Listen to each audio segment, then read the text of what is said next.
지난달 미국 오스틴 일렉트리파이 엑스포에서 전 세계 자동차 업계를 충격에 빠뜨린 한국타이어의 혁신적인 전기차 제동 시스템이 공개되었습니다. 테슬라와 BMW를 비롯한 글로벌 기업들이 앞다투어 기술 도입을 요청했고, 독일 언론은 전기차 시대의 게임 체인저라고 극찬했죠. 전기차의 제동거리를 40%나 단축시킨 이 세계 최초의 기술 뒤에는 아무도 모르는 특별한 이야기가 숨겨져 있답니다. 안녕하세요. 저는 BMW의 셰시 시스템 수석 연구원 아델라인 슈타인이라고 합니다. 연구원이라는 제 직업이 무색하게도 제가 오늘 들려드릴 이야기는 2023년 12월 21일 차량 제동 시스템이 제 인생을 완전히 바꿔놓은 그날의 이야기네요. 하늘에서 눈송이가 조용히 내리던 슈투트가르트의 겨울 오후, 저는 여동생 엘리나의 첫 주역 공연을 앞두고 설렘으로 가득 차 있었어요. 슈투트가르트 국립발레단의 호두까기 인형에서 클라라 역을 맡게 된 엘리나는 그날따라 유독 빛이 났답니다. 연분홍빛 튜투를 입고 연습실 거울 앞에서 마지막 피루엣을 돌리는 모습이 마치 오롯이 피어난 장미꽃처럼 아름다웠거든요. 피아노 선율에 맞춰 그녀의 하얀 토슈즈가 마룻바닥을 스치는 소리는 지금도 제 귓가에 생생하네요. 언니, 비밀이지만 말해줄게. 엘리나가 연습을 마치고 옷을 갈아입으며 상기된 표정으로 속삭였어요. 오늘 마르쿠스가 공연 끝나고 특별한 이벤트를 준비했대. 대체 뭘까? 설렘으로 반짝이는 여동생의 지푸른 눈동자를 보며 저도 모르게 미소 지었죠. 그때는 정말 몰랐답니다. 마르쿠스가 3캐럿 다이아몬드 반지와 함께 프러포즈를 계획하고 있었다는 거요. 지금 생각해도 가슴이 먹먹해지는 순간이에요. 시간이 흘러 오후 4시, 우리는 발레극장으로 향하는 A81 고속도로에 진입했습니다. 제 BMW 7 시리즈의 외부 온도계는 영하 3도를 가리키고 있었고, 창밖으로는 눈발이 점점 더 거세지고 있었어요. 시시각각 하얗게 얼어붙어가는 도로를 보며 저는 차량 첨단 운전자 보조 시스템을 다시 한번 점검했답니다. 아이러니하게도 제가 그토록 자부심을 가지고 연구했던 그 시스템이 곧 우리의 운명을 완전히 바꿔놓으리라고는 상상도 못했지요. 그때였어요. 앞서 달리던 트레일러가 갑자기 급제동을 했고 저는 본능적으로 브레이크를 밟았습니다. 그런데 제가 연구했던 그 최첨단 제동장치가 작동하지 않았어요. 이럴 순 없어라고 소리쳤지만 하지만 현실은 이론과 달랐죠. 차체가 360도로 회전하기 시작하면서 제 머리도 빙글빙글 돌기 시작했죠. 찢어지는 듯한 금속음과 함께 차체가 비틀거리면서 모든 것이 0.1초 단위로 슬로우 모션처럼 펼쳐졌어요. BMW 연구소에서 수천 번 시뮬레이션했던 충돌 상황이 실제로 일어나고 있었지만 정작 저는 아무것도 할 수 없었답니다. 다음 기억은 병원 응급실이에요. 차가운 형광등 아래 소독약 냄새가 진동하는 공간에서 의사의 목소리가 마치 망치처럼 저를 내리쳤죠. 제 여동생 엘리나의 척추가 손상되어 걸을 수 없게 될 수 있다는 말이었죠. 옆 침대의 엘리나는 이미 창백하게 굳어 있었고 멍하니 창밖만 바라보고 있었습니다. 순간 머릿속으로 수많은 생각들이 스쳐 지나갔어요. 오늘 저녁에 있을 여동생의 데뷔 공연과 그녀의 남자친구 마르쿠스의 프러포즈, 그리고 앞으로 추지 못할 제 여동생 엘리나의 발레까지. 모든 것이 제 잘못인 것 같았습니다. BMW의 수석 연구원인 제가 하필 그 순간 제동장치의 한계를 극복하지 못했다는 자책감이 저를 무겁게 짓눌렀답니다. 사고 후 일주일이 지났을까요? 병실 창가에 드리운 겨울 햇살 사이로 마르쿠스가 조심스레 들어왔어요. 한 손에는 엘리나가 평소 순수한 사랑이라며 좋아하던 하얀 프리지아 꽃다발을, 다른 한 손에는 3캐럿 다이아몬드 반지가 담긴 티파니 블루 상자를 꼭 쥐고 있었죠. 평소 완벽주의자처럼 단정했던 그의 갈색 머리는 헝클어져 있었고 지적인 인상을 주던 뿔테 안경 너머로 일주일 동안 잠 못 이룬 듯한 충혈된 눈이 보였답니다. 마르쿠스는 떨리는 목소리로 이야기를 시작했어요. 처음 엘리나의 지젤 공연을 보았던 순간부터 관객석 맨 앞줄에서 숨조차 쉴 수 없었다고 고백하더군요. 그의 떨리는 고백이 이어질 때마다 엘리나의 창백한 얼굴에 스치는 미세한 감정의 변화가 보였죠. 희망, 절망, 분노, 체념이 스쳐 지나갔어요. 마르쿠스는 더 이상의 말을 잇지 못했어요. 주머니 속 프러포즈 반지가 그의 양심을 무겁게 짓누르고 있었겠죠. 그때 엘리나가 오히려 담담하게 마르쿠스에게 가라고 말했어요. 짧은 한마디였지만 그 속에는 원망하지 않는다는 것, 그의 마음을 이해한다는 것. 하지만 이제는 끝내자는 복잡한 감정이 담겨 있었죠. 사랑하는 사람을 놓아주는 것이 진정한 사랑이라고 했던가요? 25의 엘리나는 그 순간 어른이 되어 있었답니다. 마르쿠스는 뒤돌아 나가면서 문가에 프리지아 한 송이를 남겼어요. 하필 그 꽃잎에서 떨어진 이슬방울이 엘리나의 다리 위로 떨어졌을 때 저는 처음으로 동생이 그 차가운 감촉을 영원히 느끼지 못하리라는 것을 깨달았어요. 마르쿠스가 떠난 후 엘리나는 더 이상 눈물도 보이지 않았죠. 대신 그녀의 텅 빈 눈동자에는 달빛처럼 차갑고 서글픈 체념이 깃들어 있었답니다. 그렇게 2023년 12월의 그 차가운 겨울날은 우리 모두의 인생을 완전히 바꿔놓았어요. 슈투트가르트 발레단의 차세대 프리마돈나가 될 뻔했던 내 동생 엘리나는 척추 손상으로 더 이상 춤을 출 수 없게 되었고, 마르쿠스와의 약속된 미래도 산산조각이 나고 헤어지게 되었죠. 완벽주의자였던 BMW의 수석 연구원인 저는 제동 시스템의 한계를 뼈저리게 실감했답니다. 그 후로 저는 매일 밤 연구실에서 밤을 새웠어요. 수만 번의 시뮬레이션을 돌리고 끝없이 데이터를 분석했죠. 눈 내리는 도로에서의 제동거리, 타이어와 노면 간의 마찰 계수, 전기차의 무게중심 변화까지 모든 변수를 완벽하게 통제하고 싶었거든요. 때론 동료들이 아델라인, 넌 너무 완벽을 추구해라며 걱정했지만 저는 멈출 수 없었답니다. 병실에서 휠체어에 앉아 창밖을 바라보는 엘리나의 모습이 떠오를 때마다 제 가슴속 엔지니어로서의 책임감은 더욱 무거워졌으니까요. 하지만 지금 되돌아보면 그날의 비극은 어쩌면 새로운 시작이었는지도 모르겠어요. 엘리나의 깨어진 꿈이 제게는 더 안전한 자동차를 만들어야 한다는 절실한 사명이 되었고, 그렇게 시작된 연구가 1년 후 예상치 못한 곳에서 혁신적인 결실을 맺게 되리라고는 그때는 상상도 못했으니까요. 자동차 안전은 더 이상 제게 단순한 기술의 문제가 아니었어요. 그것은 누군가의 꿈과 미래, 그리고 사랑을 지키는 일이 되었답니다. 이제 저는 그로부터 3개월 후 2024년 3월의 어느 봄날 운명처럼 마주하게 된 놀라운 만남에 대해 들려드리려고 해요. 그리고 그 만남이 어떻게 세계 자동차 산업을 뒤흔드는 혁신으로 이어지게 되었는지도요. 때론 우리의 가장 큰 상처가 가장 큰 혁신의 원동력이 된다는 걸 이제야 깨닫게 되었네요. 연구에 몰두하던 어느 날 3월의 차가운 봄바람이 미넨의 거리를 휘감고 있었어요. BMW 연구소 회의실에서는 분기별 실적 보고가 있었는데 모니터에 비친 전기차 판매 실적 그래프를 보는 순간 제 심장이 철렁 내려앉더군요. 테슬라의 가파른 상승 곡선과 대조적으로 우리의 하락세가 마치 엘리나가 쓰러지던 순간처럼 급격하게 꺾여 있었거든요. 문제의 핵심은 제동 시스템이었습니다. 테슬라가 새로 선보인 AI 기반 제동 시스템은 마치 미래에서 온 기술 같았어요. 실시간으로 도로 상황을 학습하고 예측하는 그들의 기술은 100년의 역사를 자랑하는 우리의 전통적인 방식을 단숨에 구시대의 유물로 만들어버렸더군요. 게다가 중국의 신생업체들은 막대한 자본력으로 우리를 빠르게 추격해오고 있었죠. 저는 회의실을 나오며 창밖으로 보이는 BMW 본사 건물의 위용이 그 어느 때보다 무겁게 느껴졌답니다. 답을 찾기 위해 참석한 미넨 테크 컨퍼런스, 그곳에서 운명은 제게 예상치 못한 반전을 준비하고 있었어요. 컨퍼런스 일정표를 확인하던 그 순간 저는 시간이 멈춘 듯한 기분이었어요. 그린무브 CEO 마르쿠스 바우어, 그 이름을 읽는 순간 온몸이 얼어붙더군요. 손에 들고 있던 태블릿이 미끄러지듯 떨어질 뻔했지만 간신히 붙잡았답니다. 심장은 마구 뛰기 시작했고 귓가에서는 엘리나의 마지막 공연 음악이 어렴풋이 들리는 듯했어요. 불과 3개월 전 병실에서 마지막으로 본 그의 모습이 떠올랐어요. 프리지아 한 송이를 남기고 떠나던 그날 그의 구부정한 어깨와 충혈된 눈을 잊을 수가 없었거든요. 엘리나를 사랑했지만 결국 떠날 수밖에 없었던 그의 고뇌도, 그리고 그를 보내며 애써 담담한 척했던 엘리나의 아픔도 모두 제 마음속에 깊은 상처로 남아있었답니다. 그런데 이제 그가 성공적인 스타트업 CEO가 되어 제 앞에 다시 나타난 거예요. 순간 머릿속이 복잡해졌어요. 그를 원망해야 할지,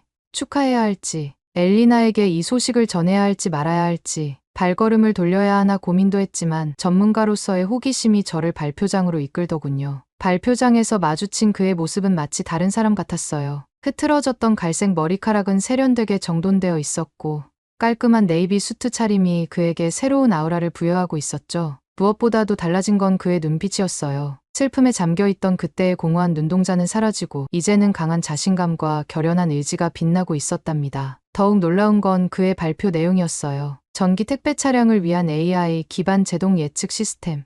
그가 설명하는 기술은 제가 그토록 찾아 헤매던 해답 그 자체였거든요. 실시간으로 도로 환경을 분석하고 차량의 하중 변화까지 고려한 정교한 제동 시스템이라니. 그가 이런 혁신적인 기술을 연구하고 있었다는 사실이 믿기지 않았어요. 문득 이런 생각이 들더군요. 어쩌면 엘리나의 사고는 우리 모두에게 각자의 방식으로 새로운 사명을 준 건 아닐까요? 저에게는 더 안전한 자동차를 만들어야 한다는 절실함을, 그리고 마르쿠스에게는 AI 기술로 교통사고를 예방하겠다는 결심을. 운명이란 참 아이러니하고도 신비롭다는 생각이 들었답니다. 마르쿠스의 발표는 제 예상을 완전히 뛰어넘었어요. 전기 택배 차량의 AI 기반 제동 예측 시스템이라 그가 설명하는 새로운 패러다임은 마치 미래에서 온 것 같았답니다. 특히 실시간으로 도로의 기울기, 노면 상태, 차량 하중을 분석하여 최적의 제동력을 계산하는 알고리즘은 BMW의 수석 연구원인 제가 봐도 감탄이 절로 나왔거든요. 그의 발표를 들으며 저는 3개월 전 그날의 기억이 회복될 수 있다는 생각이 들었습니다. 발표가 끝나고 로비에서 우연히 마주쳤을 때 그 순간을 잊을 수가 없어요. 청중들의 축하를 받으며 환한 미소를 짓던 그가 저와 눈이 마주치는 순간 표정이 굳어지더군요. 잠시 정적이 흘렀고 우리는 근처 카페로 자리를 옮겼답니다. 창가 자리에 마주 앉아 서로를 바라보는 순간 묘한 긴장감이 감돌았어요. 봄볕은 따스했지만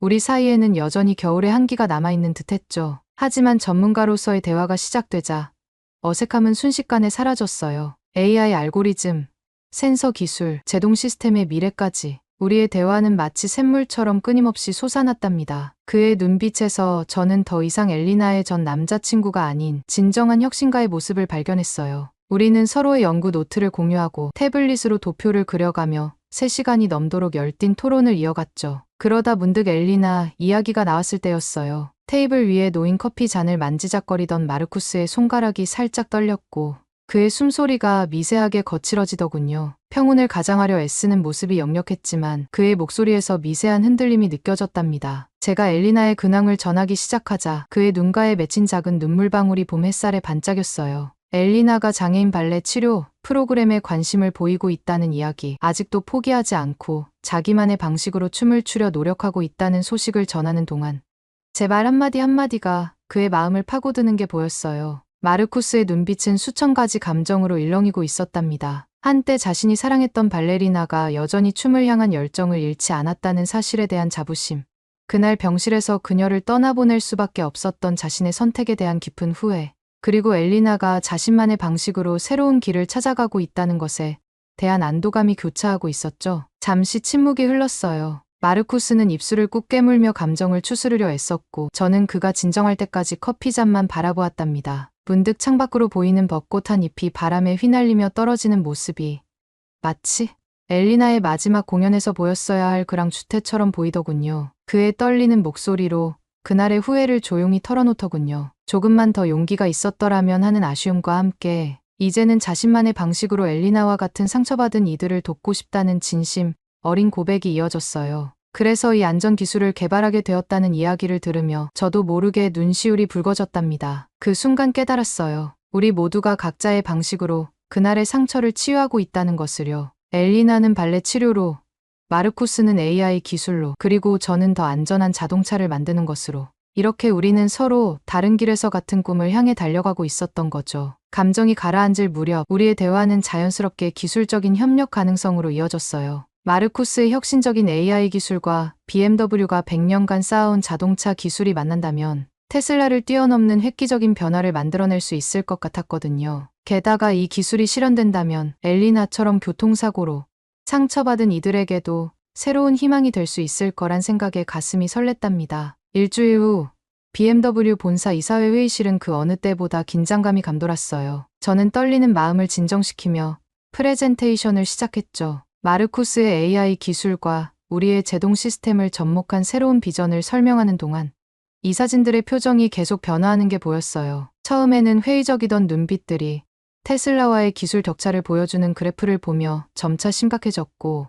마침내 혁신의 필요성을 인정하는 듯했답니다. 특히 제가 준비한 시뮬레이션 영상이 결정타였어요. 우리의 기술이 실현된다면 제동 거리를 40%나 단축할 수 있다는 데이터를 보여주자 이사회 전체가 술렁이더군요. 결국 프로젝트는 만장일치로 승인되었고 저는 그 자리에서 바로 마르쿠스에게 전화를 걸어 좋은 소식을 전했답니다. 그렇게 우리의 협업이 시작되었어요. BMW 연구소의 한 층을 마르쿠스의 팀에게 내어주었고 저희 엔지니어들과 그의 개발자들은 밤낮 없이 새로운 기술 개발에 몰두했죠. 때로는 격렬한 토론도 있었지만 모두가 같은 꿈을 향해 달려가고 있다는 생각에 가슴이 뜨거워지곤 했어요. 그런데 말이에요. 운명이란 게 참 신기하답니다. 이렇게 시작된 우리의 도전이 2달 뒤 미국 오스틴에서 예상치 못한 전환점을 맞이하게 될 줄은 그 누구도 상상하지 못했거든요. 그곳에서 우리는 또 다른 기적 같은 만남을 경험하게 되었거든요. 오스틴의 4월은 생각보다 더웠답니다. 섭씨 30도를 웃도는 텍사스의 따가운 햇살이 컨벤션 센터의 유리창을 뜨겁게 달구고 있었는데 그날의 열기는 단순히 날씨 때문만은 아니었던 것 같아요. BMW의 최첨단 전기차 기술을 선보이러 마르쿠스와 함께 일렉트리파이 엑스포에 참가했을 때만 해도 제가 그토록 자부심을 가졌던 독일의 기술력이 이렇게 흔들리게 될 줄은 상상도 못했거든요. 전시장을 둘러보면서 각국의 기술 수준이 마치 명암처럼 선명하게 드러났습니다. 브리지스톤을 비롯한 일본 업체들은 여전히 전통적인 고무 소재 연구에만 매달려 있었고 중국의 기업들은 100명이 넘는 부스 직원들과 대형 LED 월을 설치해놓고도 정작 보여줄 기술은 미미해 보였죠. 테슬라조차 전년도 모델과 크게 달라진 것이 없어 보이더군요. 그러다 문득 갈 길이 멈춘 곳이 있었는데 그곳이 바로 한국타이어의 아이온 부스였답니다. 처음에는 그저 평범해 보이는 부스였는데 가까이 다가갈수록 그들의 본질이 보이기 시작했어요. 다른 부스들의 현란한 조명과 요란한 음악 대신 절제된 미니멀 디자인과 투명 LED 스크린에 펼쳐진 실시간 데이터가 시선을 사로잡았거든요. 그들의 시뮬레이션 기술은 말 그대로 충격이었어요. 눈앞에서 펼쳐지는 실시간 데이터를 보며 저는 할 말을 잃었답니다. BMW가 자랑하던 최신 제동 시스템이 젖은 노면에서 43m의 제동거리를 보일 때 한국타이어의 아이온은 놀랍게도 26m에서 완벽하게 정지했거든요. 테슬라의 플레이드도 35m, 일본 브리지스톤의 최신 제품도 39m에 그쳤다는 점을 생각하면 이건 그야말로 혁명적인 수치였죠. 더 놀라운 건 기술의 완성도였어요. 실시간으로 타이어의 마모도를 분석하고 노면 온도는 물론 미세한 균열까지 감지해 최적의 제동력을 계산해내는 모습은 마치 공상과학 영화를 보는 것 같았답니다. 특히 전기차 특유의 순간 토크 변화, 그러니까 BMW iX M60이 가속 시 겪는 1200Nm의 순간 토크 변화까지 완벽하게 제어하는 걸 보고 저는 몇 번이나 눈을 의심했어요. 우리 연구팀이 1년 넘게 해결하지 못했던 과제를 그들은 이미 완벽하게 해결해 놓았더군요. 현장에서 직접 본 타이어 내부의 나노 섬유 구조와 AI 센서의 정교함은 충격 그 자체였습니다. 독일이 자랑하던 컨티넨탈의 최신 기술이 마치 구시대의 유물처럼 느껴질 정도였어요. 심지어 영하 30도의 혹한과 영상 50도의 폭염에서도 동일한 성능을 유지한다는 데이터를 보며 저는 그간 우리가 가졌던 자부심이 얼마나 안일했는지 깨달을 수밖에 없었죠. 김영길 수석연구원을 만났을 때의 그 순간을 잊을 수가 없어요. 우리가 그토록 집착하던 독일식 정밀함이란 것이 무색해질 만큼 그들의 기술은 이미 우리를 몇 년은 앞서 있었으니까요. BMW M모델의 트랙 테스트에서도 입증되지 않았던 극한의 코너링 성능이 그들의 일반 타이어에서 구현되는 걸 보며 전통이라는 자부심으로 가득 찼던 제 마음속에 처음으로 진정한 위기감이 밀려들었답니다. 김영길 수석은 제가 상상했던 것과는 전혀 달랐어요. 처음엔 수수한 정장 차림에 겸손한 태도로 인사를 건네던 그가 기술 이야기가 시작되자 마치 다른 사람으로 변한 것 같았거든요. 특히 신소재에 대해 설명할 때의 그 눈빛은 마치 슈투트가르트 발레단의 무용수들이 무대 위에서 보여주던 열정을 닮아 있었답니다. 그의 설명은 저를 완전히 압도했어요. 나노 단위의 고분자 구조를 재배열해 만든 신소재는 영하 30도에서 영상 50도까지 안정적인 성능을 유지한다고 하더군요. 게다가 기존 타이어보다 무게는 30% 가볍고 내구성은 2배 이상 높았죠. BMW 연구소에서 10년을 연구해도 도달하지 못할 수준이라는 생각이 들었답니다. 특히 충격적이었던 건 전기차의 급가속과 급제동 시 발생하는 엄청난 토크에도 완벽하게 대응한다는 점이었어요. 우리가 수년간 해결하지 못했던 문제를 그들은 이미 해결해 놓았더군요. 제가 믿기지 않는다는 표정을 지으니 김 수석은 조용히 태블릿을 꺼내 실험 데이터를 보여주었습니다. 그 순간 저는 할 말을 잃었어요. 대화가 이어지면서 우리는 자연스럽게 개인적인 이야기로 넘어갔답니다. 그때 김 수석이 꺼낸 이야기는 마치 제 이야기를 듣는 것 같았어요. 10년 전 서울의 어느 겨울밤, 그의 동생은 의대 실습을 마치고 응급실로 향하던 길이었다고 해요. 눈이 내리는 한강변 도로에서 트럭의 급제동으로 시작된 연쇄 추돌 사고. 아이러니하게도 수많은 생명을 살리려 했던 예비 의사가 그렇게 떠나버렸다는 이야기를 하는 김 수석의 목소리가 점점 흐려지더군요. 그날도 이렇게 눈이 내렸어요. 김 수석의 떨리는 말에 저도 모르게 창밖으로 시선이 향했습니다. 마침 오스틴의 하늘에서도 봄비가 내리고 있었거든요. 그는 사고 당시 타이어 연구원이었지만 동생을 지킬 수 없었다는 자책감에 몇 달을 시름시름 앓았다고 해요. 그 말을 듣는 순간 제 눈앞에 엘리나의 모습이 스쳐 지나갔어요. 휠체어에 앉아 창밖만 바라보던 그 뒷모습이 김 수석은 이어서 말했어요. 동생이 꿈꾸던 의사의 길은 영원히 사라졌지만 그 대신 자신이 평생을 바쳐 생명을 지키는 안전 기술을 연구하기로 결심했다고요. 한 의사의 꿈이 사라진 대신 수많은 사람들의 생명을 지키는 기술을 만들겠다는 그의 결연한 눈빛에서 저는 깊은 동질감을 느꼈답니다. 우리는 서로 다른 나라, 다른 문화에 있지만 같은 아픔과 같은 사명감을 가진 사람이었던 거예요. 그날 저녁 우리는 오스틴의 조용한 한식당으로 자리를 옮겼어요. 따뜻하게 피어오르는 김치찌개의 김처럼 우리의 대화도 계속해서 깊어져 갔죠. 마르쿠스가 자신의 AI 시스템을 설명하기 시작했는데 실시간으로 운전자의 패턴을 학습하고 도로 환경을 분석해 최적의 제동력을 예측한다는 내용이었어요. 그때 김 수석의 눈빛이 반짝이더군요. 그의 혁신적인 신소재 기술과 마르쿠스의 AI가 결합되면 제동거리를 40% 이상 단축할 수 있다는 계산이 나왔거든요. 밤이 깊어갈수록 우리의 계획은 더욱 구체화되었답니다. 마치 오케스트라의 각 파트가 하나둘 어우러지며 완벽한 하모니를 만들어내듯 우리의 기술도 서로를 보완하며 하나가 되어갔어요. 마르쿠스의 AI 예측 시스템이 두뇌라면 BMW의 차량 설계 기술은 근육, 한국 타이어의 혁신적인 소재 기술은 마치 피부 감각과도 같았죠. 우리 셋의 기술이 마치 운명처럼 맞아떨어지는 순간 이 만남이 단순한 우연이 아니라 각자의 상처가 만들어낸 숙명 같다는 생각이 들었답니다. 열기 가득했던 우리의 대화에 차가운 현실이 끼어들었어요. 바로 BMW 본사의 보수적인 태도였죠. 100년이 넘는 역사를 자랑하는 BMW는 메이드 인 저머니라는 자부심이 각별했거든요. 특히 칼 슈미트 부회장은 독일 기술만이 BMW의 심장이라고 공공연히 말하던 분이었죠. 외부 기술 도입을 극도로 꺼리는 고위 임원들을 어떻게 설득할 것인가. 저는 한숨을 내쉬며 고민에 빠졌답니다. 그때 김 수석이 커피잔을 내려놓으며 흥미로운 제안을 했어요. 뉘르부르크링 서킷에서 직접 테스트를 하자는 거였죠. BMW M4와 동일한 조건의 테스트 차량을 준비해서 한국 타이어의 기술과 마르쿠스의 AI 시스템을 적용한 뒤 트랙 주행을 하자고요. 독일 자동차 역사의 상징과도 같은 그 서킷에서 우리의 기술력을 입증하겠다는 그의 눈빛에는 강한 자신감이 담겨 있었답니다. 마르쿠스도 흥분된 목소리로 동의했어요. 2주 안에 AI 시스템을 차량에 최적화할 수 있다고 했죠. 우리는 그날 밤 늦게까지 구체적인 계획을 세웠어요. 독일의 전통적인 엔지니어링, 실리콘밸리의 혁신적인 AI 기술, 그리고 한국의 첨단 소재 기술, 이 세 가지가 만나면 자동차 역사상 가장 혁신적인 제동 시스템이 탄생할 거라는 확신이 들었답니다. 그렇게 우리의 비밀스러운 프로젝트가 시작되었어요. 당시만 해도 이 작은 시도가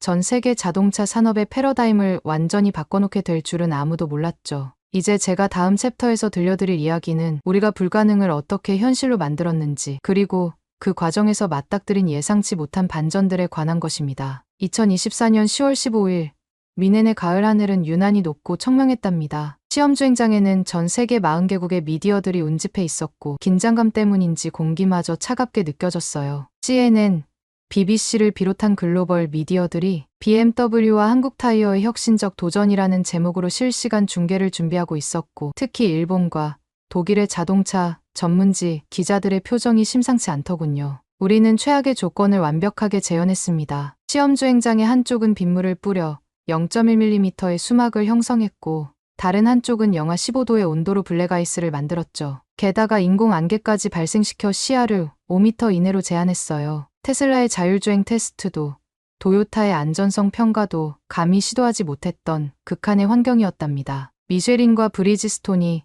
이런 조건에서는 아예 테스트 자체를 거부했다는 것을 나중에 알게 되었죠. 테스트 차량이 출발선에 섰을 때 저는 심장이 멎는 줄 알았어요. 김 수석이 개발한 나노 섬유 구조의 특수 타이어가 장착된 BMW i7이 서서히 움직이기 시작했는데 그 순간부터 전문가들 사이에서 웅성거림이 들렸답니다. 보통의 타이어와는 완전히 다른 노면, 접지 방식이 육안으로도 확인되었거든요. 마르쿠스의 AI 시스템은 0.001초 단위로 타이어의 상태를 분석하며 차량을 완벽하게 제어했고 시속 120km까지 가속하는 동안에도 흔들림 하나 없었죠. 그리고 마침내 급제동의 순간, 그때의 광경은 차량 안전의 역사를 새로 쓴 순간이었어요. 젖은 노면에서도 얼음길에서도 차량은 완벽한 안정성을 유지하며 정확히 제자리에 멈춰 섰거든요. 기존 제품들과 비교해보니 제동거리가 무려 42.8% 단축되었다는 게 실시간 데이터로 증명되었답니다. 특히 블랙아이스 구간에서도 단 한 번의 미끄러짐 없이 완벽한 제동이 이뤄진 건 전문가들조차 불가능하다고 여겼던 일이었죠. 10초간의 침묵이 흐른 뒤 현장은 폭발적인 환호성으로 가득 찼어요. 독일 아우토 모토 운트 슈포트지의 수석 평론가 한스 밀러는 떨리는 목소리로 100년 독일 자동차 역사의 한계를 뛰어넘은 순간을 목격했다고 극찬했고, 프랑스 르몽드지는 자동차 안전의 패러다임이 완전히 바뀌었다며 특별 기사를 긴급 송고하더군요. 특히 일본 미디어들의 반응이 인상적이었어요. NHK는 생중계를 잠시 중단했다가 다시 시작할 정도였고, 브리지스톤 기술연구소장은 얼굴이 창백해진 채 자리를 떴다는 소문도 들렸답니다. 그도 그럴 것이 브리지스톤이 10년간 투자한 연구비가 무려 1조 원이 넘는데도 달성하지 못한 꿈의 목표를 한국타이어가 단 6개월 만에 이뤄낸 거니까요. CNN의 중계 아나운서는 코리안 테크놀로지 쇼크스 더 월드라는 타이틀로 특보를 시작했고, 독일 현지 언론들은 한국이 독일을 추월했다는 다소 충격적인 헤드라인을 쏟아냈어요. 그 순간 김 수석과 눈이 마주쳤는데 그의 눈가에 맺힌 작은 눈물이 한국인으로서의 자부심을 대변하는 것 같았답니다. 하지만 이날의 진정한 감동은 그 후에 시작되었어요. 관람석 한켠에서 조용히 지켜보고 있던 엘리나를 위한 특별한 순간이 준비되어 있었거든요. 김 수석이 밤낮으로 연구에 특별 제작한 차량이 등장했을 때 현장의 모든 이들이 다시 한번 숨을 들이마셨답니다. 완전 자동화된 휠체어 탑승 시스템은 마치 우주선의 문이 열리듯 부드럽게 작동했고, 특수 제동 시스템은 어떤 움직임에도 흔들림 없는 안정감을 제공했어요. 엘리나가 그 차에 탑승했을 때 그녀의 눈에서 흘러내린 눈물은 단순한 감동의 눈물이 아니었어요. 그것은 새로운 시작에 대한 희망의 눈물이었죠. 무용수로서의 꿈은 끝났지만 이제는 자신처럼 상처받은 이들에게 새로운 희망을 전하는 스승이 되겠다는 결심이 그녀의 눈빛에서 빛났답니다. 그리고 그때 마르쿠스가 준비한 또 다른 깜짝 선물이 공개되었어요. 위넨 교회의 아름다운 숲속에 건립될 장애인 발레 아카데미의 조감도가 대형 스크린에 나타났거든요. 최첨단 재활시설과 특수교육 프로그램은 물론 한국의 재활공학 기술까지 접목된 미래형 교육시설이었죠. 특히 엘리나를 위한 특별 교육실에는 그녀가 휠체어에 앉은 채로도 학생들을 완벽하게 지도할 수 있는 첨단 장비들이 갖춰져 있었어요. 엘리나는 떨리는 목소리로 자신의 교육 철학을 발표했어요. 장애로 인해 꿈을 포기해야 했던 이들에게 춤이란 단순한 동작이 아닌 영혼의 언어라는 것을, 그리고 그 언어는 어떤 형태로든 표현될 수 있다는 것을 가르치고 싶다고 했죠. 그녀의 진심 어린 포부에 모든 이들이 뜨거운 박수를 보냈답니다. 시연회가 끝난 직후 BMW 본사에서 긴급 이사회가 소집되었어요. 처음에는 100년 전통의 자존심 때문에 반대가 심했다고 해요. 특히 칼 슈미트 부회장은 독일 기술만이 BMW의 심장이라며 강하게 반발했었죠. 하지만 테스트 결과는 충격적이었답니다. 한국 타이어의 기술은 이미 유럽과 미국을 5년 이상 앞서 있었고, 특히 전기차용 특수 소재 분야에서는 독일의 기술력으로는 따라잡을 수 없는 수준이었거든요. 결정적이었던 건 데이터였어요. 한국 타이어의 나노 섬유 구조는 특허 장벽이 견고했고, 연구 개발 속도는 독일의 3배, 일본의 5배나 빨랐답니다. 더구나 한국의 배터리 기술과 결합하면 전기차의 주행거리를 15% 이상 늘릴 수 있다는 분석까지 나왔죠. 이 모든 자료를 검토한 칼 슈미트 부회장은 우리는 역사적인 결단을 해야 한다며 입장을 완전히 바꾸었더군요. 그리고 이틀 뒤 BMW는 전 세계 미디어들 앞에서 한국 타이어와의 합작 연구소 설립 계획을 전격 발표했어요. 투자 규모만 해도 20억 유로, 한화로 약 3조 원에 달하는 역대급 프로젝트였죠. 위넨과 대전에 설립될 연구소는 단순한 기술 협력을 넘어 미래 모빌리티의 새로운 표준을 만들어갈 거점이 될 거랍니다. 독일 현지 언론들은 메르세데스 벤츠도 한국행 티켓을 준비 중이라는 후속 기사를 쏟아냈고, 첫 번째 성과로 우리가 개발한 안전 기술은 EU의 신규 전기차 표준 규격으로 지정되었어요. 일본과 중국이 격렬히 반대했지만 압도적인 기술력 앞에서는 아무도 이의를 제기할 수 없었죠. 특히 테슬라가 자사의 모든 차량에 우리의 시스템을 도입하겠다고 발표했을 때는 김 수석의 얼굴에 잔잔한 미소가 번졌던 게 기억나네요. 그날 저녁 엘리나의 발레 아카데미 개원식은 마치 동화처럼 아름다웠어요. 현대식 건물 외벽에는 한국의 전통 문양이 은은하게 새겨져 있었고, 달빛 아래 반짝이는 유리 외벽은 마치 발레리나의 투투 드레스처럼 빛났죠. 입구에는 김 수석이 직접 쓰신 한글로 희망이라는 글씨가 전시되어 있었는데, 그 단어가 가진 의미처럼 우리 모두에게 새로운 시작을 알리는 것 같았답니다. 개원식의 하이라이트는 휠체어 발레단의 공연이었어요. 특수 제작된 장비의 도움을 받아 무대 위에서 춤추는 장애인 무용수들의 모습은 그 어떤 발레 공연보다 감동적이었죠. 엘리나는 눈물을 흘리며 자리에서 일어나 무대로 향했어요. 이제는 더 이상 프리마돈나가 아닌 장애인 발레 교육자로서의 첫 발걸음을 내딛는 순간이었죠. 그녀는 휠체어로 즉흥 공연을 선보였는데 그 순간만큼은 그 어떤 무용수보다도 빛나 보였답니다. 객석에서 지켜보던 마르쿠스의 눈빛이 10개월 전 그날처럼 반짝였어요. 공연이 끝나고 그가 조심스레 엘리나에게 다가갔을 때 서로를 바라보는 눈빛에는 후회와 그리움, 미안함과 설렘이 복잡하게 뒤섞여 있었죠. 무대 위에 춤이 끝난 후 엘리나는 자신의 첫 제자들에게 발레의 기본 자세를 가르치기 시작했어요. 휠체어에 앉아서도 할 수 있는 동작들을 하나하나 설명하는 모습에서 저는 새로운 희망을 발견할 수 있었답니다. 밤이 깊어가는 테라스에서 우리 넷은 오랫동안 이야기를 나눴어요. 와인잔에 비친 달빛처럼 우리의 대화도 깊이를 더해갔죠. 엘리나는 이제 무용수가 아닌 교육자로서 더 많은 꿈을 품게 되었다고 했어요. 장애를 가진 이들에게 춤이라는 새로운 언어를 가르치고 그들과 함께 특별한 무대를 만들어가고 싶다고 했죠. 그 말을 듣는 마르쿠스의 눈빛은 다시 한번 사랑으로 가득 차올랐답니다. 김수석은 잔잔한 미소를 띄우며 우리의 아픔이 만나 더 큰 희망이 되었다는 이야기를 했어요. 완벽한 정지를 꿈꾸었던 우리가 이제는 새로운 시작을 만들어냈다는 말에 우리는 모두 깊이 고개를 끄덕였죠. 창밖으로 보이는 미넨의 야경이 마치 별처럼 반짝이고 있었어요. 제가 그토록 자부심을 가졌던 독일의 기술력은 한국이라는 새로운 빛을 만나 더욱 찬란하게 빛나게 되었죠. BMW의 전통과 한국 타이어의 혁신이 만나 자동차 역사의 새 장을 열었고 김수석의 따뜻한 마음이 담긴 기술은 단순한 제동장치를 넘어 누군가의 인생을 바꾸는 희망이 되었답니다. 그날 밤 저는 한국이라는 나라가 왜 세계 최고의 기술 강국이 되었는지 깊이 이해하게 되었어요. 빠른 실행력과 창의적인 도전 정신은 물론 기술 이면에 담긴 인간에 대한 깊은 이해와 배려. 그것이 바로 한국이 이루어낸 혁신의 비결이었던 거죠. 김 수석이 보여준 것처럼 진정한 완벽한 정지란 단순히 차를 멈추는 기술이 아니라 누군가의 인생의 새로운 출발점을 만들어주는 따뜻한 마음이었던 것 같아요.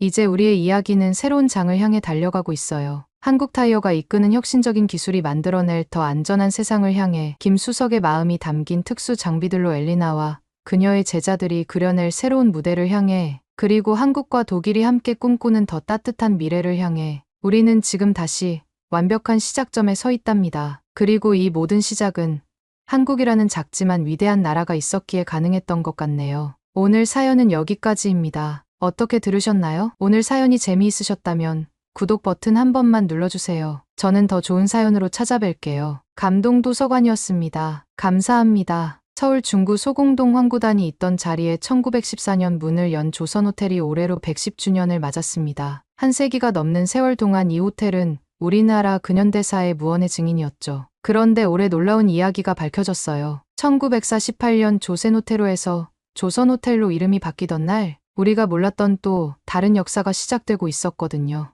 세계적 호텔 전문가인 제가 우연히 발견한 그 놀라운 이야기를 들려드릴게요.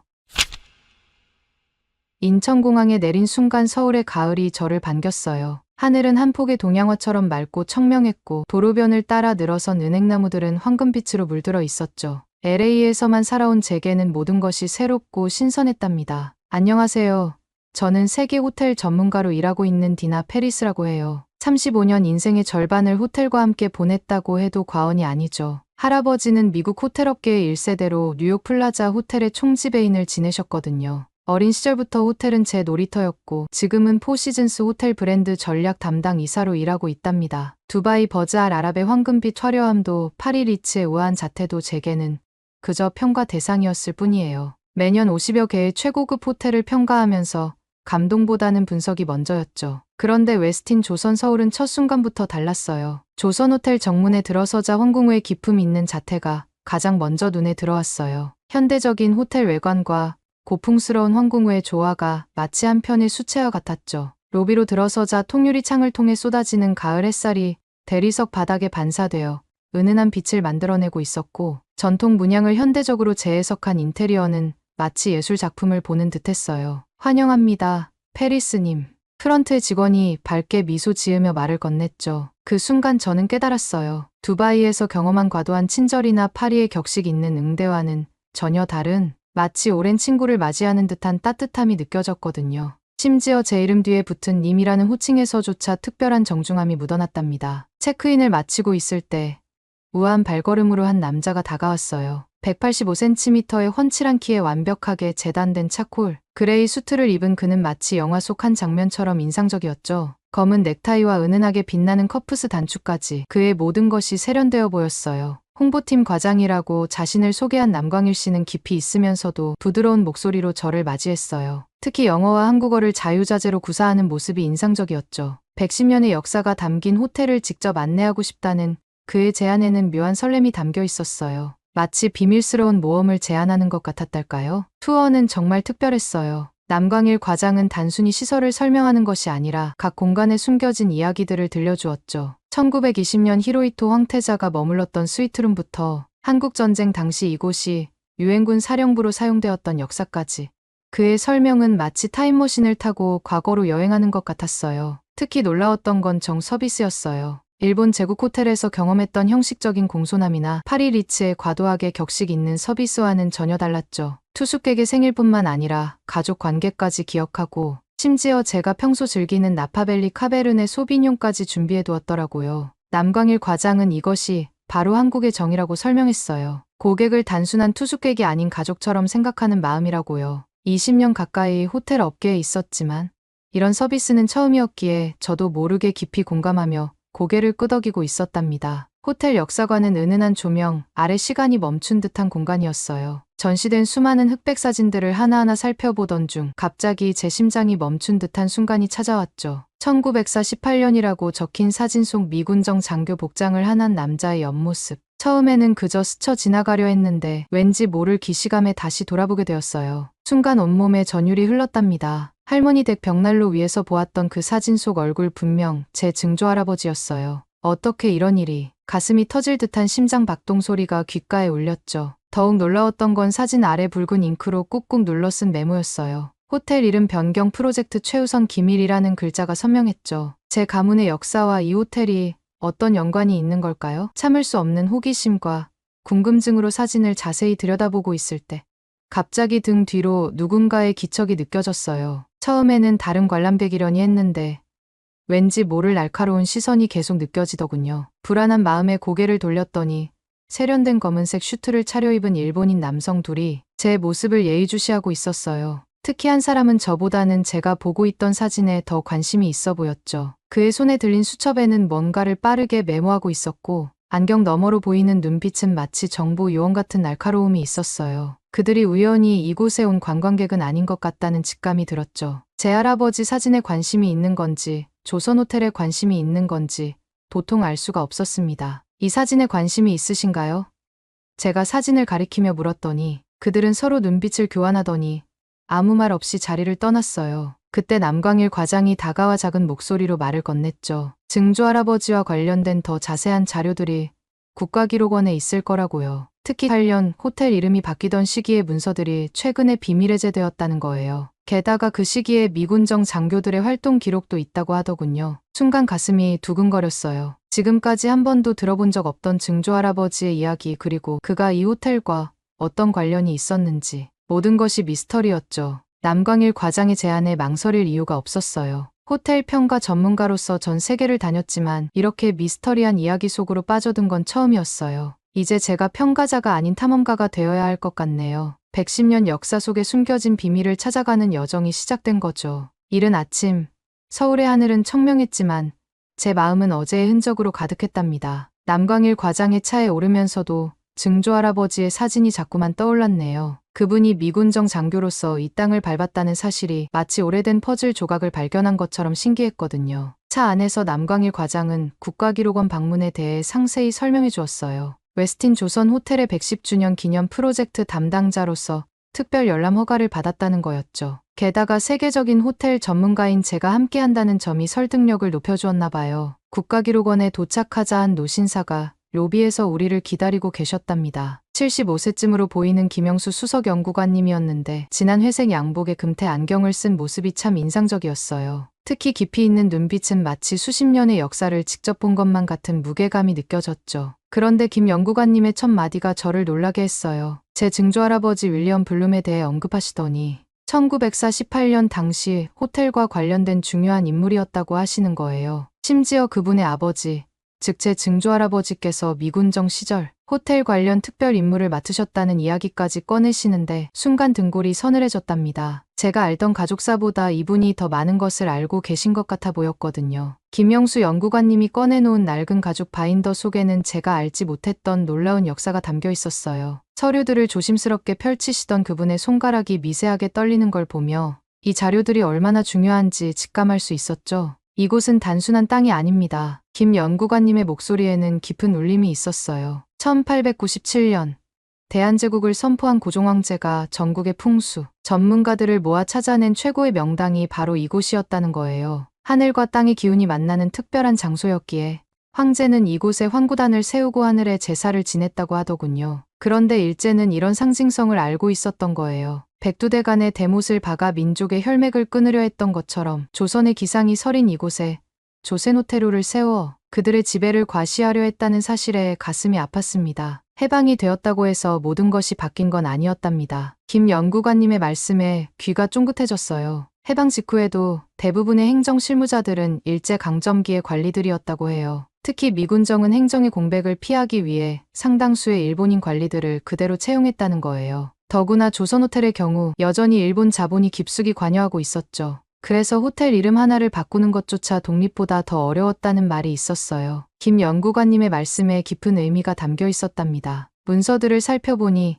호텔의 일본식 명칭을 바꾸려 할 때마다 수많은 행정적 방해가 있었더군요. 심지어 일본 측은 상표권 문제까지 거론하며 완강히 저항했대요. 이승만 정부가 추진하는 탈일본화 정책에 대해 일선 관료들의 소극적인 태도도 큰 걸림돌이었다고 해요. 바로 그때 제 증조할아버지께서 중요한 역할을 하셨더군요. 미군정 장교의 신분으로 이승만 정부의 정책을 적극 지원하시면서 일본 측의 방해를 막아내셨대요. 특히 일본인 관리들의 비협조적인 태도를 문제 삼아 대대적인 인사 개편까지 이끌어내셨다는 기록도 있었답니다. 서류를 넘기다 제 손이 멈췄어요. 거기에는 제 증조할아버지의 서명과 함께 강력한 어조의 보고서가 있었거든요. 조선의 완전한 독립을 위해서는 일상에서부터 식민지의 흔적을 지워야 한다는 내용이었죠. 순간 가슴이 뭉클해졌어요. 해방 이후의 진정한 독립을 위해 싸운 분들의 노력이 이렇게 호텔 하나의 이름을 바꾸는 작은 싸움 속에도 깊이 스며 있었다는 걸 알게 됐거든요. 순간 눈시울이 뜨거워졌어요. 미국인이었던 증조할아버지께서 한국의 독립을 위해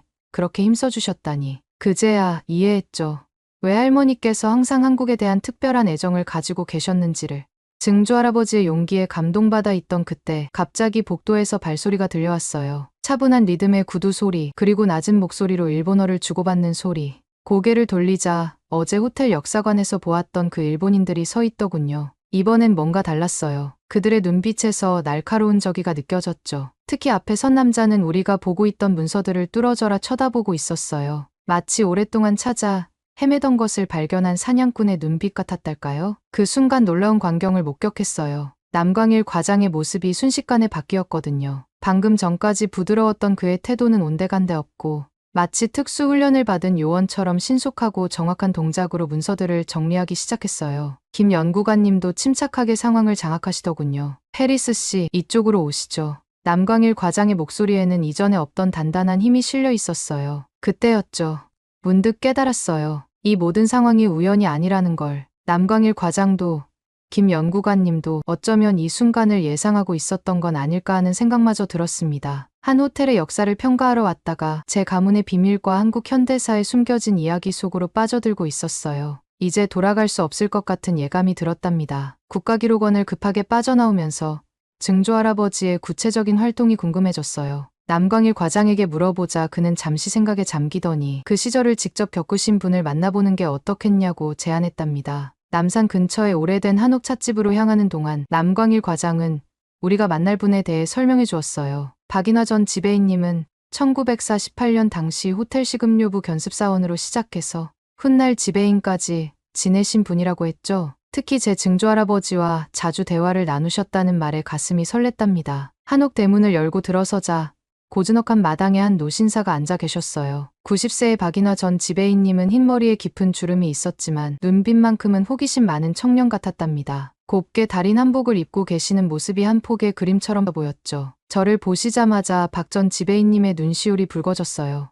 윌리엄 블룸의 증손녀를 이렇게 만나다니 믿기지 않는다는 듯한 표정이셨죠. 그분의 목소리에는 깊은 감회가 묻어났어요. 그분은 그 시절 호텔이 겉으로는 일본식이었지만 속은 완전히 달랐다고 회상하셨어요. 특히 제 증조할아버지께서 한국인들에게 큰 힘이 되어주셨다는 말씀을 하실 때는 마치 오래된 추억을 끄집어내시는 것 같았답니다. 오후에 햇살이 한옥 처마 밑으로 스며드는 가운데 박 전 지배인님의 시선이 문득 남광일 과장에게 멈췄어요. 한참을 바라보시더니 깊은 한숨과 함께 과거의 기억을 꺼내셨답니다. 남상진, 바로 자네 할아버지 이름일세. 그 말에 남광일 과장의 얼굴이 순간 하얗게 변했어요. 저도 모르게 숨을 들이켰죠. 박 전 지배인님은 1948년 당시에 긴박했던 상황을 상세히 들려주셨어요. 남상진 씨는 표면적으로는 호텔 총무과 직원이었지만 실제로는 이승만 정부와 연락을 주고받는 특별한 임무를 맡고 있었대요. 호텔 내 비밀 회의실에서 정부 고위 인사들과 수시로 만남을 가졌고 특히 일본 자산 처리 문제를 논의했다고 해요. 특히 인상 깊었던 건 1948년 8월 15일 대한민국 정부 수립 직후의 이야기였어요. 당시 미군정은 일본인들의 재산권 주장 때문에 호텔 국유화에 난색을 표했대요. 하지만 제 증조할아버지와 남광일 과장의 할아버지는 포기하지 않으셨더군요. 두 분은 미군정 문서를 하나하나 검토하며 법적 근거를 찾아내셨다고 해요. 특히 1945년 9월 2일 일본의 항복 문서에 서명한 시점부터 모든 식민지, 자산의 권리가 소멸된다는 논리로 미군정을 설득하셨대요. 제 가슴이 쿵쾅거렸어요. 증조할아버지께서 이런 중요한 역할을 하셨다니. 게다가 남광일 과장의 할아버지와 함께 일하셨다니. 운명이란 게 정말 신기하단 생각이 들었답니다. 박 전 지배인님의 이야기를 들으며 문득 할머니의 말씀이 떠올랐네요. 할머니는 늘 책상 앞에 앉아 일기를 쓰시면서 역사는 기록하는 자의 것이라고, 우리가 기록하지 않으면 우리의 이야기는 사라지고 말 거라고 말씀하시곤 했거든요. 그 말씀이 이제야 가슴 깊이 와닿았답니다. 한동안 침묵이 이어지던 그때 남광일 과장의 눈빛이 달라졌어요. 마치 오랫동안 고민해왔던 이야기를 꺼내려는 듯한 깊이가 느껴졌죠. 그는 김도윤 총무과장님의 비밀 일지 이야기를 꺼냈는데 그분이 모든 것을 기록으로 남기셨을 거라고 했답니다. 그러자 창가에 앉아 계시던 박 전 지배인님의 표정이 순간 굳어졌어요. 깊은 주름 사이로 긴 한숨을 내쉬시더니 떨리는 목소리로 오래된 이야기를 꺼내시기 시작했습니다. 김도윤 과장님은 1945년 해방 직후 이 호텔의 첫 한국인 간부였다면서 겉으로는 평범한 총무과장이었지만 실제로는 독립운동의 핵심 인물이었다고 하시더군요. 잠시 말을 멈추고 주변을 살피시던 박 지배인님은 목소리를 더 낮추며 김도윤 과장님이 호텔을 통해 드나드는 모든 정보를 장악하고 계셨고 그분의 기록이 아직 어딘가에 남아있을 거라고 말씀하셨어요. 그렇게 시작된 우리의 여정은 한국은행 문서보관소로 이어졌답니다. 오후에 햇살이 비치는 중앙홀에서 우리는 김도윤 과장님의 막내딸 김미숙 씨를 만났죠. 하얀 블라우스에 검은 치마를 단정하게 차려입은 그녀의 머리카락은 마치 눈처럼 하얗게 새어 있었어요. 아버지 이야기가 나오자 김미숙 씨의 눈가에 금세 물기가 맺혔네요. 손수건으로 눈가를 닦으시며 떨리는 목소리로 아버지는 평생 이 나라와 호텔을 위해 살다 가셨다고, 이 호텔은 우리의 자존심이고 우리가 지켜내야 할 역사라고 늘 말씀하셨다고 회상하시더군요. 김미숙 씨는 아버지에 대한 이야기를 이어가셨어요. 평생을 이 나라와 호텔을 위해 살아오신 아버지께서는 50세라는 늦은 나이에 자신을 늦둥이로 얻으셨다고 해요. 그럼에도 매일 밤 서재에서 호텔 관련 문서들을 정리하시던 모습이 아직도 선명하다고 하시더군요. 말씀을 마치신 김미숙 씨는 책상 아래에서 오래된 가죽 서류 가방을 조심스레 꺼내셨답니다. 가방 가죽은 세월의 흔적으로 군데군데 닳아 있었고 황동 잠금 장치는 녹이 슬어 있었죠. 가방 안에서 나온 김도윤 과장님의 비밀 일지는 낡은 양피지 표지의 한자로 일지라고 쓰여 있었어요. 떨리는 손으로 일기장을 펼치는 순간 오래된 흑백 사진 한 장이 살며시 미끄러져 나왔네요. 1948년 8월이라고 적힌 사진 속에는 증조할아버지와 남상진 씨가 호텔 정원에서 나란히 서 계신 모습이 담겨 있었어요. 그런데 그때였어요. 갑자기 복도 끝에서 발소리와 함께 누군가가 다가오더니 문서보관실 문이 거칠게 열렸답니다. 마스모토 켄지라는 전 제국호텔 법무팀장이었는데 그는 우리의 방문 소식을 어떻게 들었는지 일부러 찾아온 듯했어요. 완벽하게 다려진 검은색 정장 차림이었지만 이마에 땀방울과 흐트러진 넥타이가 그의 급한 행보를 말해주고 있었죠. 그는 우리를 보자마자 서둘러 문서 열람 중단을 요구했어요. 날카로운 목소리로 이 문서들이 제국호텔의 자산이니 즉시 반환하라고 했죠. 그의 손이 미세하게 떨리는 것을 보니 이 문서들이 단순한 기록 이상의 의미를 가지고 있다는 걸 직감할 수 있었답니다. 하지만 김미숙 씨의 반응은 의외로 단호했어요. 아버지의 개인 기록을 볼 권한이 그들에게 없다며 오히려 어떤 자격으로 이런 요구를 하는 건지 되물으셨죠. 그 목소리에는 아버지의 유산을 지키려는 강인한 의지가 담겨 있었답니다. 긴장감이 감도는 순간 남광일 과장이 한 걸음 앞으로 나섰어요. 그의 당당한 걸음걸이와 단단한 눈빛에서 평소와는 다른 강인함이 느껴졌답니다. 마스모토를 정면으로 바라보며 우리가 이 문서들의 진정한 의미를 이미 알고 있다고, 특히 식민지 시기 자산 반환 문제와 연관되어 있다는 사실을 짚어냈죠. 그 말이 떨어지자마자 마스모토의 얼굴에서 핏기가 싹 가셨어요. 그의 이마에 식은땀이 맺히더니 단정했던 넥타이를 무의식적으로 만지작거리며 불안한 기색을 감추지 못하더군요. 우리가 이미 모든 진실을 파악하고 있다는 걸 깨달은 듯했답니다. 잠시 침묵이 흐르고 그는 떨리는 목소리로 이 일의 심각성을 다시 한번 경고하고는 서둘러 자리를 떠났어요. 마침내 우리는 김도윤 과장님의 일지를 자세히 살펴볼 수 있었죠. 낡은 양피지를 한 장 한 장 넘기다 보니 놀라운 사실들이 하나둘씩 드러났어요. 특히 1945년 8월 15일 해방 이후의 기록이 굉장히 상세했답니다. 일본인들이 한밤중에 서둘러 숨긴 문서들의 위치가 마치 보물지도처럼 상세히 표시되어 있었고, 심지어 각 문서마다 붉은 잉크로 쓰인 암호화된 메모까지 있었네요. 김도윤 과장님의 암호화된 메모를 따라 특별문서고 가장 안쪽으로 들어갔어요. 오래된 서가들 사이로 먼지 냄새가 가득했고 희미한 형광등 불빛 아래에서 우리는 한 장 한 장 문서들을 확인했답니다. 그러다 낡은 서류철 맨 아래에서 결정적인 문서를 발견했습니다. 1943년 8월 15일자로 작성된 제국호텔의 소유권 포기 각서였는데 일본어와 영어로 병기되어 있었고 제국호텔 이사회의 직인까지 선명하게 찍혀 있었어요. 문서를 자세히 살펴보니 이건 단순한 행정 서류가 아니었죠. 일제가 자발적으로 재산권을 포기했다는 역사적 증거였던 거예요. 특히 향후 어떠한 권리도 주장하지 않는다는 문구가 굵게 강조되어 있었답니다. 이 소유권 포기 각서는 엄청난 역사적 의미를 지니고 있었어요. 무엇보다 조선 총독부가 아닌 제국호텔이 자발적으로 포기했다는 점이 결정적이었죠. 이는 단순한 한 호텔의 소유권 문제를 넘어서는 것이었답니다. 특히 이 문서는 현재 쟁점이 되는 식민지 시기 재산 반환 문제의 핵심 선례가 될 수 있었어요. 일본이 주장하는 합법적 절차라는 논리가 완전히 무너질 수 있는 증거였거든요. 더구나 황구단터라는 상징적인 장소에 지어진 호텔이었기에 그 의미는 더욱 컸답니다. 게다가 이 문서는 다른 주요 시설물들의 유사한 포기 각서 존재 가능성도 시사하고 있었어요. 이는 현재 진행 중인 강제동원 배상 문제에도 큰 영향을 미칠 수 있는 사안이었죠. 한일 과거사 협상에서 한국 측의 입지를 크게 강화할 수 있는 역사적 증거인 셈이었답니다. 더욱 중요한 건 이 문서가 오늘날 조선호텔이 이룬 세계적 성공의 정당성을 입증하는 증거라는 점이었어요. 일본의 제국호텔을 뛰어넘어 아시아를 대표하는 호텔로 성장한 것이 우연이 아니었다는 걸 보여주는 셈이죠. 그 순간 남광일 과장의 얼굴이 환하게 밝아졌어요. 그의 눈빛에서 승리의 기쁨이 느껴졌죠. 110주년 기념식에서 이 진실을 공개하자는 그의 제안에 저도 모르게 심장이 빠르게 뛰기 시작했답니다. 이제 조선호텔의 역사는 새롭게 다시 쓰이게 될 거예요. 문서를 조심스럽게 다시 넣으면서 문득 깨달았죠. 제가 지금 이 순간 한국 근현대사의 한 페이지를 다시 쓰는 증인이 되고 있다는 거요. 할머니가 말씀하신 것처럼 진정한 역사는 이렇게 기록하는 자의 손에서 다시 태어나는 걸까요? 110주년 기념식 날 아침, 조선호텔의 모습은 마치 신부처럼 빛나고 있었어요. 그랜드 볼룸의 대리석 기둥 사이로 스며드는 햇살이 크리스탈 샹들리에에 부딪혀 온 공간을 황금빛으로 물들이고 있었죠. 100년이 넘는 세월 동안 이 호텔이 지켜본 역사가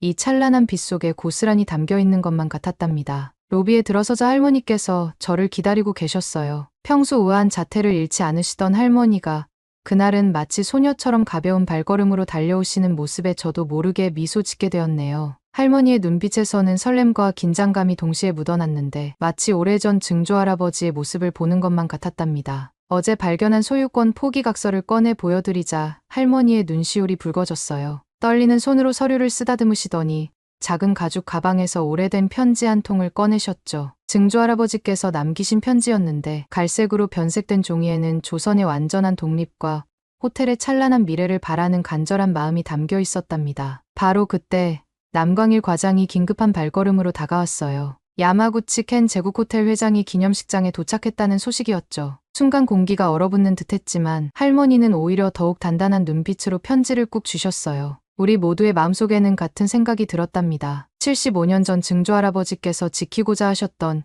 이 호텔의 자존심을 이제는 우리가 지켜낼 차례라는 것을요. 기념식이 시작된 황구단터에는 늦가을에 청명한 하늘이 펼쳐져 있었어요. 은행나무 아래 마련된 기념식장에서 봉정수 실장님이 이곳의 역사적 의미를 설명하시는데 그의 목소리에는 특별한 울림이 담겨 있었답니다. 1897년 고종황제께서 대한제국의 독립을 선포하신 곳이자 하늘의 제사를 지내던 성스러운 장소라는 설명에 참석자들의 표정이 숙연해지더군요. 특히 제임스 리처드슨 회장은 깊은 감동을 받은 듯했어요. 30년간 세계의 수많은 호텔을 평가해온 그가 조선호텔을 특별히 주목한 이유는 바로 이 역사적 의미와 전통문화의 현대적 계승 때문이었답니다. 그는 조선호텔만의 정성 서비스가 한국의 전통 예법과 현대적 감각이 완벽하게 조화를 이룬 최고의 사례라고 평가하더군요. 드디어 제가 연단에 올라 소유권 포기각서를 공개하는 순간이었어요. 가을 햇살 아래서 누렇게 변색된 문서를 조심스레 들어올리자 참석자들 사이에서 작은 탄성이 흘러나왔죠. 75년 전 이 순간을 위해 증조할아버지와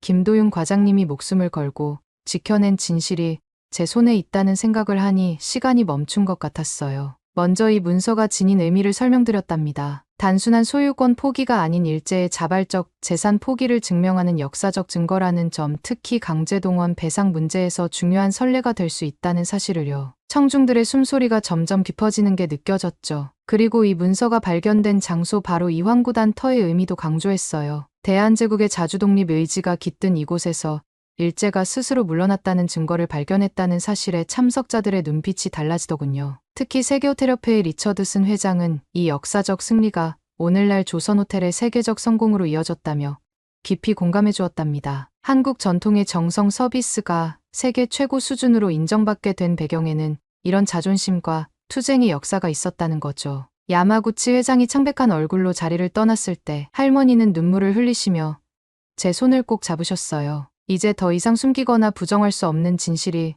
세상에 드러난 거예요. 이것은 한 호텔의 승리를 넘어 대한민국의 자존심을 되찾는 순간이었답니다. 제 심장은 마치 터질 것처럼 뛰고 있었어요. 110년의 역사가 이 순간을 기다려왔다는 생각에 목소리가 떨렸답니다. 증조할아버지가 꿈꾸셨던 그 승리의 순간이 바로 지금이라는 걸 온몸으로 느낄 수 있었죠. 떨리는 목소리로 연설을 계속했어요. 황구단의 혼이 깃든 이곳에서 한국의 호텔 서비스가 세계의 표준이 될 것이라고 선언했더니 객석에서 뜨거운 박수가 터져 나왔답니다. 특히 100년 전 일본식 서비스를 강요받던 이 자리에서 이제는 한국의 서비스 정신이 세계를 감동시키고 있다는 말에 많은 분들이 눈시울을 붉히셨어요. 기념식이 끝나고 할머니와 함께 호텔 옥상으로 올라갔죠. 서울의 화려한 야경이 발 아래 펼쳐진 가운데 할머니는 조용히 눈물을 흘리시며 증조할아버지의 이야기를 들려주셨어요. 젊은 시절의 증조할아버지는 이미 이 순간을 꿈꾸고 계셨다고, 한국이 세계의 중심이 될 것을 믿어 의심치 않으셨다고 하시더군요. 다음 날 아침 LA행 비행기에 오르면서 창밖으로 호텔을 바라보았어요. 황금빛 아침 햇살을 받아 더욱 당당해 보이는 호텔의 모습이